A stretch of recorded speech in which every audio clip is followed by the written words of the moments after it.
Greetings and welcome to Meet a CHM Family Member. My name is Cory MacDonald. I am the Engagement Director for the Choroideremia Research Foundation. I'd like to thank our sponsor, Genentech, who allows us to do these things. And with me today, I have a mom and dad and just dear friends, known them for several years now, Barb and Keith Cameron from Wisconsin. How are you today, guys? Doing well. Good morning. Doing well. Yeah, it is morning, isn't it? Yeah.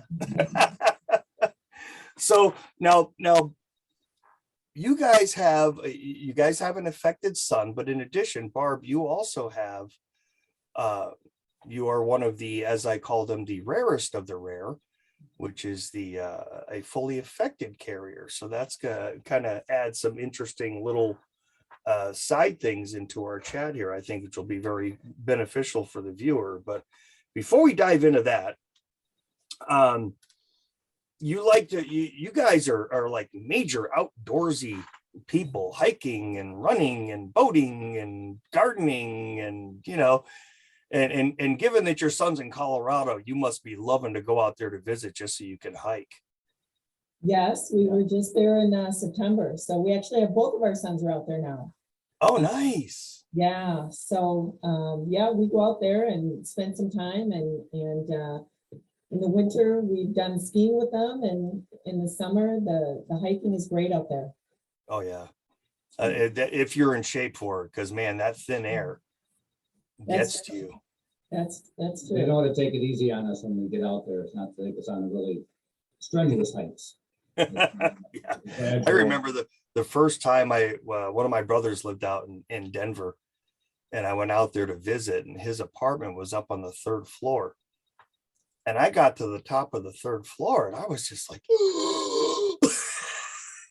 it wasn't even a massive hike, and it was brutal. Yeah, you definitely have to give yourself some time to acclimate before you start doing things. But great. Well, just let you know, I have cousins in the Springs and in Denver. So, if your boys ever need any local contacts, let me know. Okay. Absolutely. One of my cousins, as a matter of fact, if you need electrical work done in Denver, got you covered. You mentioned that. Yeah. Yeah, I have a cousin who's an electrician out there. But if they meet him, they have to warn you. We got to warn them ahead of time. Don't freak out. It's not Cory. Because we look like brothers. Wow. My cousin John and I, yeah, it's really scary, the resemblance. So anyway, so now where do you go boating? Well, that's right, yeah, you're in Wisconsin, so you're right on the lake. Plenty of lakes. Yeah, we have a place up north in the Wisconsin Rapids that we take the boat out on, fishing. Oh, very nice. Relaxing in the sun. And then you have your garden, which you have to worry about the deer eating your garden. Definitely. In fact, this year, because we've had a lot of trees, unfortunately, cut down because of the ash borer disease. So we had 28 trees cut down, which is really sad. But we're looking out there, and I think I'll have a spot for a vegetable garden this year. So, very nice. So, but we'll definitely have the fences up and things like that, so the deer and whatever else is around won't eat it before we get to eat it. Yeah, because I just remember that time I visited, and that morning we were sitting there in the kitchen having coffee and looking out in the backyard, and there's a couple of deer there. Yeah. Just grazing. I was like, that's really, I don't see that here in my neighborhood. So, that was flowers we plant for them. We don't plant them for them, but they find them. Yeah. Karen started gardening a few years ago, and we learned real quick I can't touch any of her plants because they die. They don't have a green thumb. That's a magic touch, huh? I can't even grow weeds. Yeah.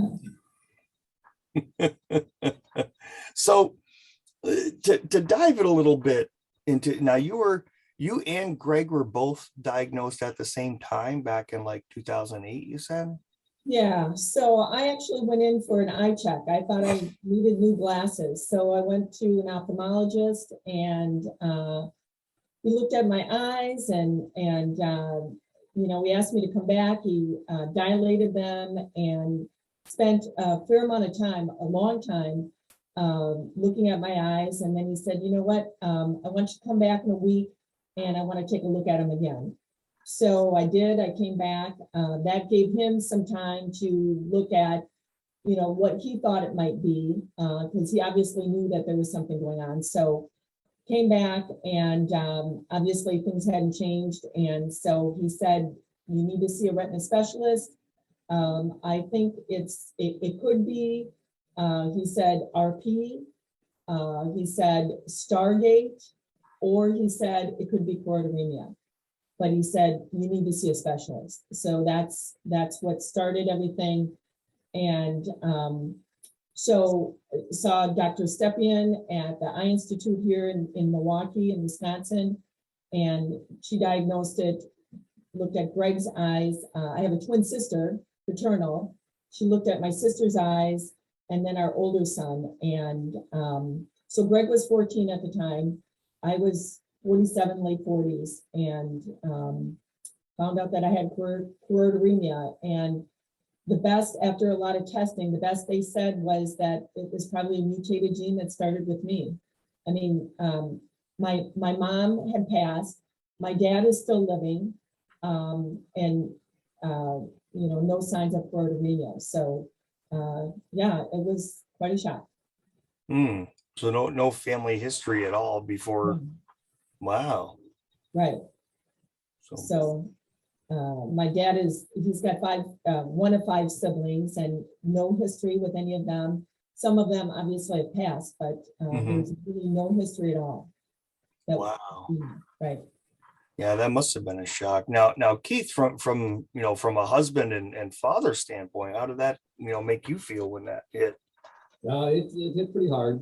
You don't realize what it is until you start hearing more about it and what the effects will be, and whether they're losing their eyesight as a total vision loss, or and that was back in 08, 09. So it's it was a tough pill to swallow, knowing that eventually they're going to be losing their eyesight, and it wasn't just Greg, it was Barb also. So I've got two that I have to worry about. But once you get past that, the initial shock, it started to get better once we visited more conferences and talked to more people, that there was hope. Initially there wasn't. Yeah. It was tough. Yeah, I have the advantage of the long view, having been at this, diagnosed in 1968, when it was just like yeah, you got this, go home, get ready, you're going blind, and that's it. End of story. But so now how has CHM, I mean, you kind of touched on it a little bit, but you personally affected you, like as someone who is fully affected, and also as the mom of an affected person? Yeah, well, I mean, I've got the symptoms that the males have. I mean, losing peripheral vision, blurred vision, night blindness. Unfortunately, I still have the central vision, but yeah, it's one of the ways that it's affected me was I several years ago stopped driving, and that was a pretty, at that point it was a realization that I had choroideremia. So but I also knew that I wasn't safe behind the wheel anymore, so that was tough. Our son Greg, he was 14 at the time, so it was that was a difficult time for him, because he was a teenager. He, just wanted to be normal. And at that time, Dr. Stepien, very conservative, and had recommended that he not drive. So as you can imagine, that was that did not go over very well. So Greg did not drive initially. And then as Dr. Stepien found out more, she had been at a conference, found out more, and she came back and said, well, and Greg was 16 or 17 at the time. I think he was 17, and said that there was a window of opportunity, but knowing that that's something that will likely go away. So it's, is it better to drive and then stop, or to not know, what you're going to lose? And as soon as she said that, Keith, Yeah. what was your response? Call the DMV and let's get him in there and Yeah. get his license. Yeah, he was not a happy camper at all when we told him he couldn't drive get his license because of this. Yeah, he was angry. He was definitely angry. It was, I know it was when he was 17. So most of his friends had already gotten their license, and he had a great network of friends, and they of course understood what was going on. But when he did get his license, he knew that was a privilege. And he knows what he can do and what he can't do. That's something that he doesn't drive a lot at night, but as a mom, that's something that I worry about, of course. But my decision to not drive was my decision, and once I made that decision, things fell into place as far as getting around, and so but that was tough. Yeah, it seems to be, from speaking to many CHMers over the years, that having to stop driving, probably one of the more, I guess you could say, traumatic parts of having CHM in your life. I mean, I made the decision to never drive as a teenager, but when I was a teenager, it was, the outlook was much more bleak than it is today. So it was just like, do you want to start when you're going to have to stop within a few years? Right. And I grew up luckily in a city that, we have a good public transportation system. I have, many friends that never had an issue getting me back and forth to work or wherever I needed to go. And of course, 40 plus years ago, it was safe to stick out your thumb. Yeah. And I used to do that a lot. Yeah. Back and forth. Where I worked at that time was it was literally door to door, a 1 hour walk from my house, but it was along a main road, most of it. And I get on the main road and stick my thumb out. I would leave early enough where just in case if I didn't get a ride, I'd still make it on time. But 9 times out of 10, I'd get a ride. Sure. Yeah. So, but like I said, unfortunately nowadays you can't do that anymore. But and you could ride. I rode a bike for a while too. Sure. But at night that wasn't exactly the best thing in the world. So, I wouldn't think so. But yeah.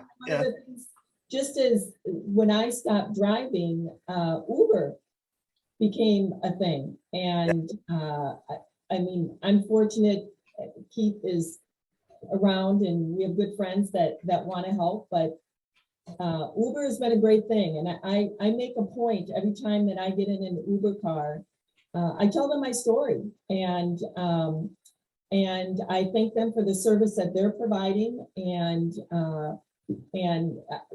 they share some stories, but there's a lot of us with vision impairment or for whatever reason that use Uber, and it's been great. Yeah, Uber has been such a game changer for a lot of people. Sure, absolutely. In the visually impaired community, and they're just even myself, where I no longer have to schedule a doctor's appointment around my wife's work schedule. I can schedule it whenever and just grab an Uber and go. It just makes it so much easier. Right. Really. Now, what other adjustments have you made? Now, have you started using a cane at this point, or are you still well enough without it? or any other adjustments like technology or anything? So far, I don't use other technology. The cane, the last time I saw Dr. Stepien over the summer last year, and she had said it's always easier to start using things when you still have, vision to do so.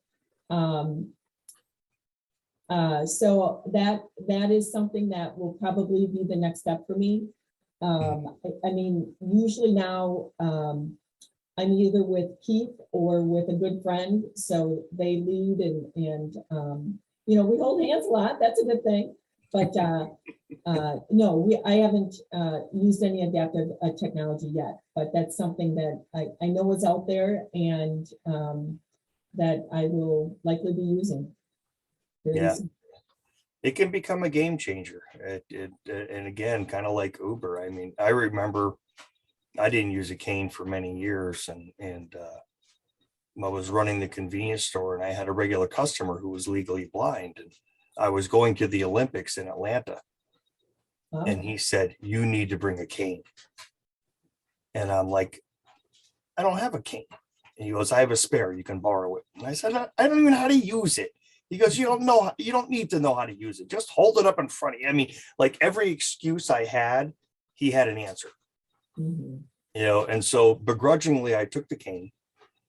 And long story short, the day after I got back from Atlanta, I called up the Massachusetts Commission for the Blind and signed up for mobility training.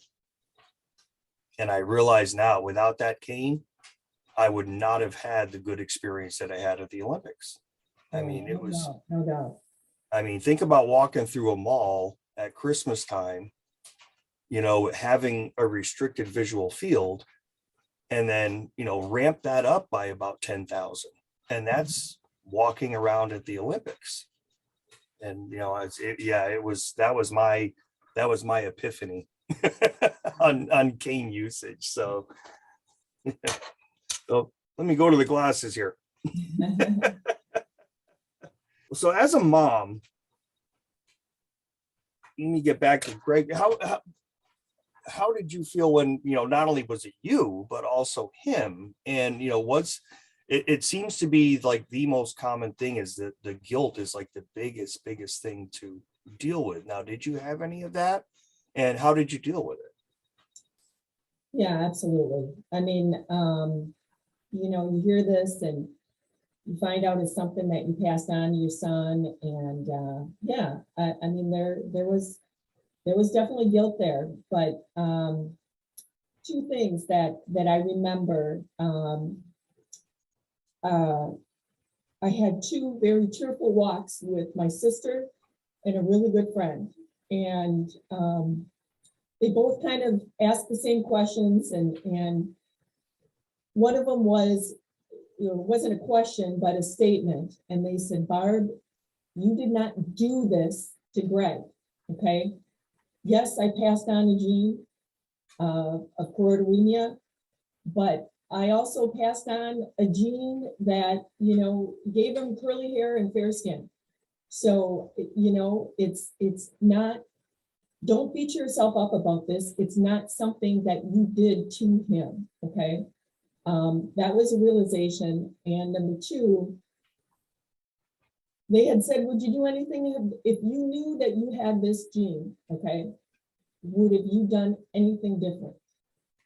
And I knew in my heart that I wouldn't. I absolutely not. For us, we would have still chosen, Keith and I talked about this, we still would have had children. And, Greg is a blessing. So once, as I get some of those feelings of guilt, I just remind myself, it's not something that I am going to be a martyr for. And so I try and remember those walks with, my sister and a good friend, and I let it go and, focus on what we can do, what's going on. And, Greg he's a good guy. He's happy. So, As I used to tell my mom, you know, it's just say to her, Mom, I know for a fact, absolute fact, that if you had a choice, I wouldn't have this. Period. End of story. You know, for some reason, I was chosen to have this. And I told her, maybe someday I'll find out why. Who knows? But, you know, for some reason, I have it. You know, I have a brother that's affected, but I have 2 other siblings that aren't. Mhm.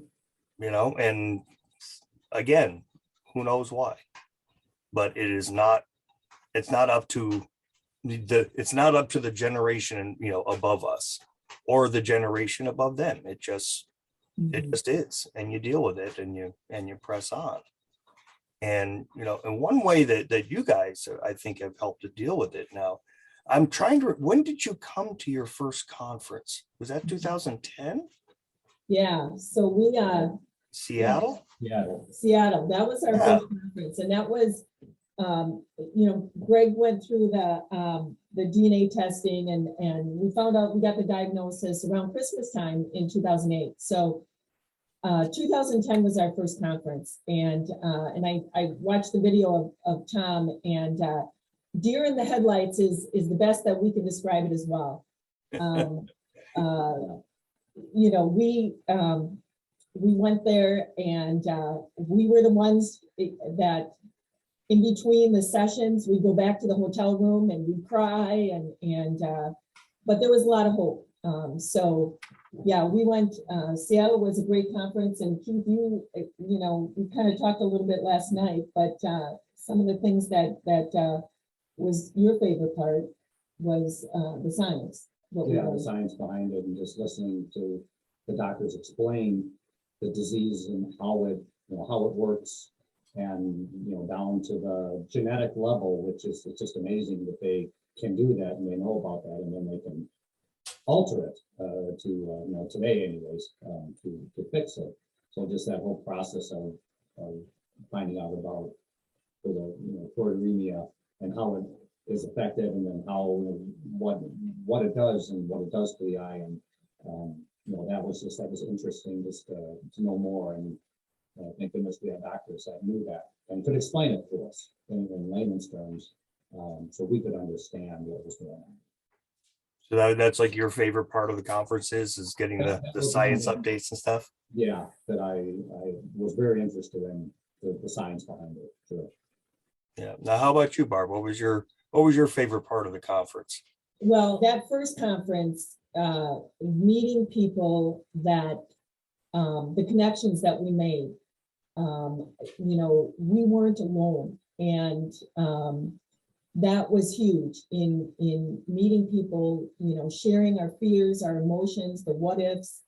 And they knew exactly what we were talking about. And so that was huge, meeting other moms, and making those connections. And the other thing too is, I mean, we live in New Berlin, Wisconsin, and we had never really met anybody that had a visual impairment. So it was kind of scary, you know, going there, not knowing what we, you know, people that we were going to meet and how were they going to get around. And it was a relief. It was a relief to see, you know, all kinds of people with varying degrees of vision loss, getting around just fine, you know, talking to them, very active, full, happy lives. So that was a relief to us. And we've had the benefit of going to, we've been to 4 conferences now. And each time we make connections with people that we've stayed in touch, whether it's emails, whether it's phone calls, and it is another family, and truly it is. And so, you know, meeting people and just not feeling alone has been huge, huge for me personally, and Keith as well. Yeah. I've been saying for a while that when people ask me to describe our conferences, I say it's a family reunion with science updates. Absolutely. Yeah. You know? That's the description. Yeah, it's kind of the best way to explain it. Now, so speaking of the research and stuff, how do you guys feel, about the research that's going on and where it's going at this point with CHM? Well, from my aspect, why aren't they doing more for women? She's got the full symptoms, and I asked a couple times early on, and it kind of, well, they have compassionate care. What does that mean? Well, they could do it if it's successful, but obviously that never came to fruition, and it's just it's hard for me knowing that Greg, well, not hard for. I want to say it's hard for me knowing that Barb doesn't have the same options that Greg had for a treatment. To at least slow it down or to stop it, so to save what she has, where Greg did, you have that option, and that's just personally, I would like to see that. It would be nice if there was something out there, but we know that there's so few women that have that it really isn't worthwhile for a big company to study 25 women that are losing their eyesight around the U.S. When you have the CRM or CHM men, where there's a lot more to study. So it's a drum that we as an organization have been banging for a long time. And we're actually starting to see there was just an observational study at Columbia University that was specifically for carriers. And it was just kind of a natural history study, basically, where they just bringing in some carriers and tracking them over a period of time. So at least the narrative was always women are not affected, men get it. That's been the narrative since I was a little kid. And the reality is all women are affected to a certain degree, and some more than just like the guys. When you think about how wide the variance is in progression rates for the guys, it's the same thing for the women. I remember Dr. Burson in Boston, who was the gentleman that he diagnosed me in way back when, and we were talking once, and his theory was, he said, on the average, women get half the disease. He said if there was a way for a carrier to live to 150 years old, if all of us were living to that age, he said carrier females for choroideremia would go blind just like the guys if they live long enough. He said every carrier, and so then it comes down to a variance in how affected they are. I mean, many of them will experience some night blindness and glare sensitivity. The vast majority of carriers experience that. And then you have that handful that have more severe symptoms like the guys, and those vary. Like, Barb, I'm not gonna guess your age, and I'm not gonna say it, but I know that, like you said, you're experiencing peripheral vision loss and things like that. And yet there's, I know of another carrier that she was fully blind at 45 years old. So even among carriers, there's that variance in how CHM will progress. Right. So thankfully, mainly because, well, we're funding it, but, still people are starting to listen now. And people are starting to become more aware that this is a fact. It's not a hypothesis, it's a fact. And you can look through carrier records, any carrier, and you're going to see that there are symptoms. So luckily, Keith, to your concern, it is starting to be addressed. And so now it's just, keep that momentum going, Sure. Now, Barb, how do you feel about the research? Well, honestly, we talked a little bit before we got online. Initially disappointed with the trials that didn't lead to FDA approval. Huge disappointment, but there's still irons in the fire. I mean, the 4D trials, that that is something that is still to be determined, but that's encouraging. Something that they talked about in the earlier, back in 2010 and 2012, was the stem cell research. Mhm. And, longer timeline, but hearing good things that are happening in Madison regarding that. Yep. And so. And actually, Dr. Gam will be presenting in Rochester in June. Yeah, He'll I be saw there. that. So that's good. And I know the CRF is funding, I think it's a $50,000 scholarship or whatever annual for research that's focused on choroideremia. Mhm. And that is encouraging. So there's things out there, but it just can't happen soon enough. I mean, to be honest, but it still gives us hope, and the things, the trials, there's some good that has come out of that as well, even though the FDA approval is still waiting. Yeah, I mean, it's one of the things we always, we've funded a lot of different studies over the years, Mhm. and some were not positive, some were, negative outcome. But it's wrapping the brain around, in the world of research, it's tough to get used to the fact that, negatives are just as positive as positives, because it gives you, at least now, this is not a path, and there's so many, and as we, as researchers develop more and better technologies and come up with better ideas, it seems like there's all of these different potentials. And unfortunately, you can't just, take one thing. You have to try them all, Mhm. and it's just, there's a gazillion drugs that are out there that are FDA approved right now. We actually funded a study that, some of these drugs showed potential efficacy in helping out those who have a nonsense mutation on their gene Yeah. for choroideremia. And there are other diseases that have that same nonsense mutation, and these drugs that are already on the market have showed some potential to help out with this. And so we, funded a project where these drugs were screened to see if they would help choroideremia or not. Now, it took a few years, and there were several drugs to try. And, unfortunately, the results were negative. But now we know that. And we wouldn't know that unless we put in the time and the effort to check it out.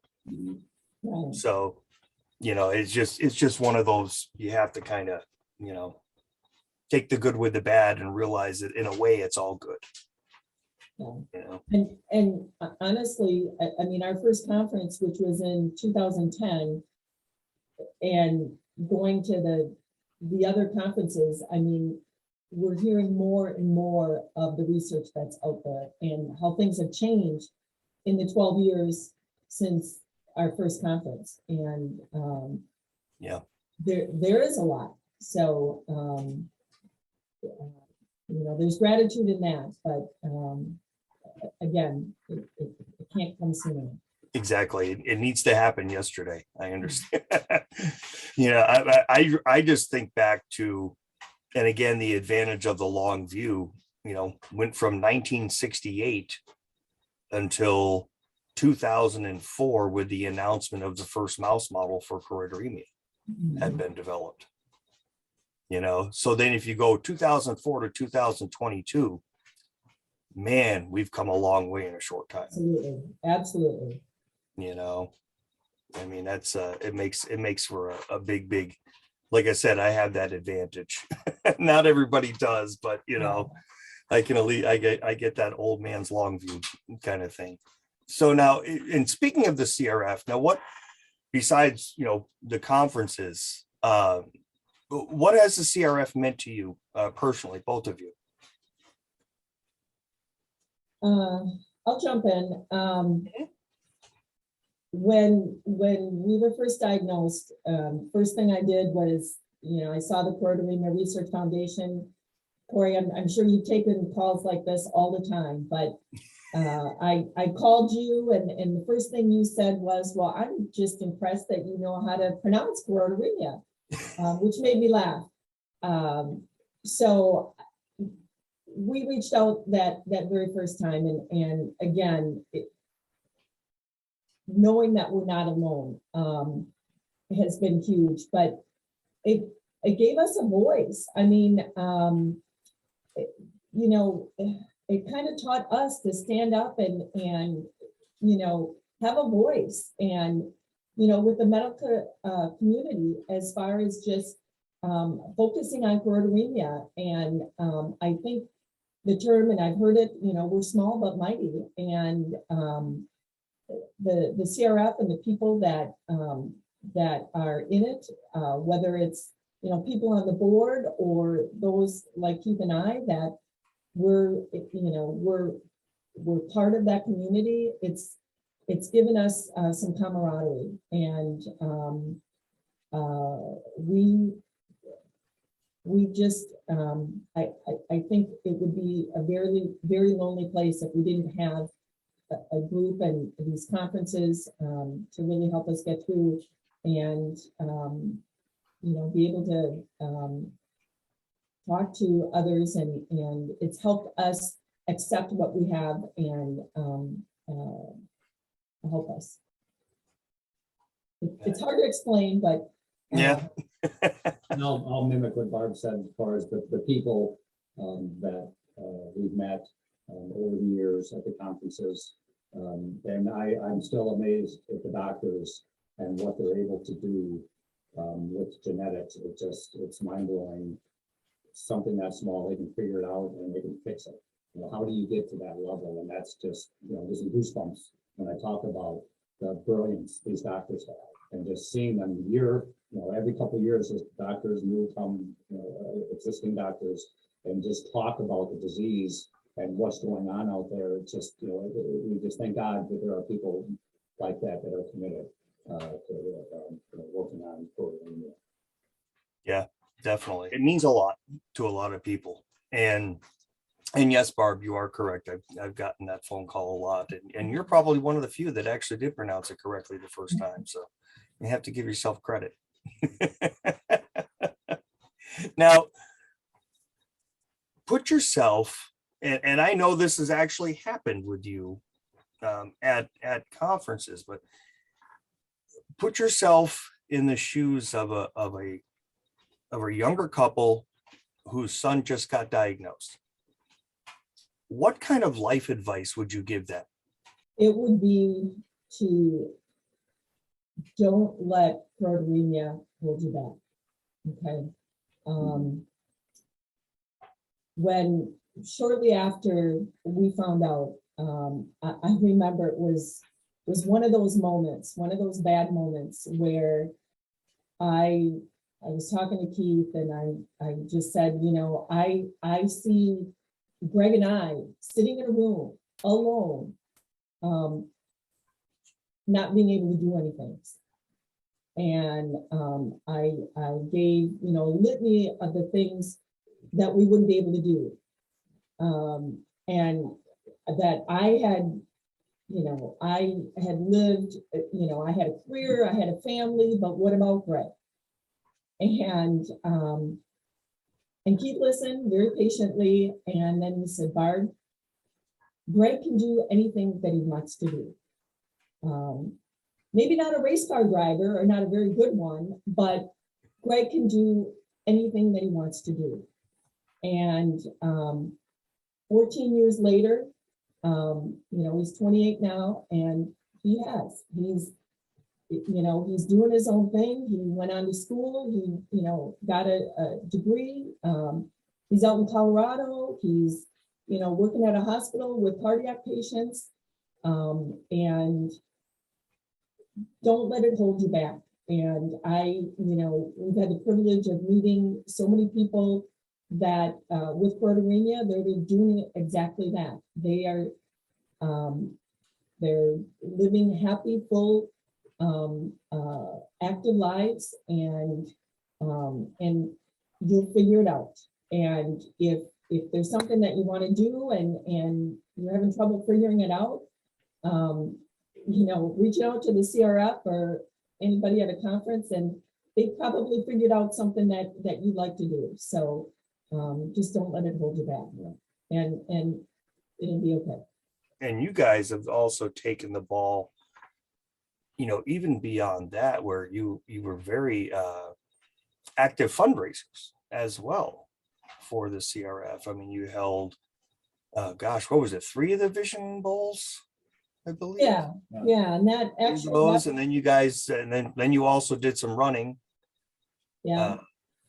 I can't remember if it was a 10K or a half marathon or something. It was a half marathon. It just happened to be like 100 degrees at 8 o'clock in the morning. So it was an experience. Training for it was fine, but it was actually at a conference, and I don't know if it was in Denver, the conference, or I'm not sure, Boston maybe, but Jeff Benelli was the keynote speaker. And that was Boston. Yep. That was Boston. Okay. And I cried through his entire speech because it really hit home. There's things that we can't control. We can't control the progression of this. I mean, as you mentioned, it's varying how it affects different people. But what we can control is what we do with it. And one of the things is to fundraise. And so that really hit home for us. And we decided, and really up until that point, I mean, we were pretty private about, I mean, our good friends knew, some of them, but a lot of our friends didn't know what we had. And we decided to, okay, we're going to do fundraising. That's something that we can control. And so we reached out to a group of friends, and they took it from there. I mean, we had so much support, and what we thought would be a small fundraiser ended up filling the entire alley and then some, and it just grew from there. We felt that it kind of put us on the map of, okay, this is what we have. Everybody, families have different challenges. We happen to have crappy eyes, and it was something that was very, I can't think of the word right now, but we were fortunate, and we felt that people wanted to help, and they did, and they came out in droves, and it was, the first bowl-a-thon, after everyone was signed up on the lanes, and we had 6 or 8 bowlers on each lane because we oversold the thing. We had a big board with names. We were trying to pair people the night before, and I just sat back against the wall, and I looked at the whole bowling alley, 26 lanes was full, and it just, right now I get goosebumps thinking about that, because it was just our friends just coming out to have a good time and support, a good cause. right. And from, like Barb said, every year it just grew, and it was a great event.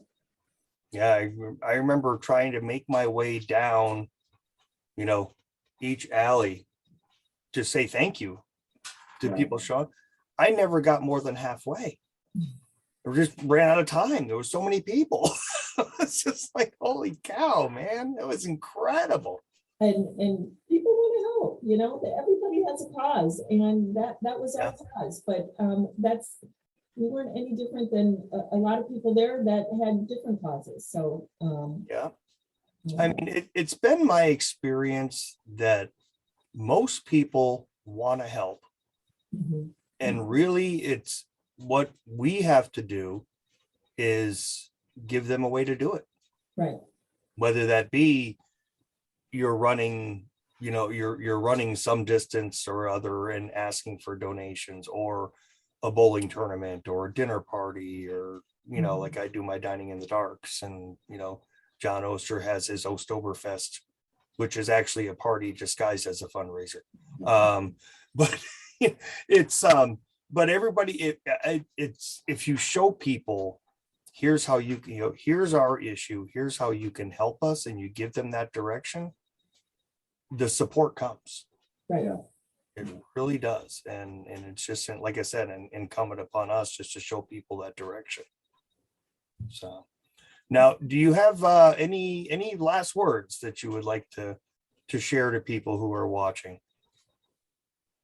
Oh, again, just, you know, it's something that you have, that, you know, it's in your family.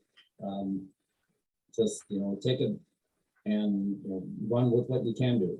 Don't focus on the negative, on the downsides, because that just, you know, drives you down farther. You know, once you can get past that, you know, there is good out there, and there are good things going on. So that's what you focus on the good.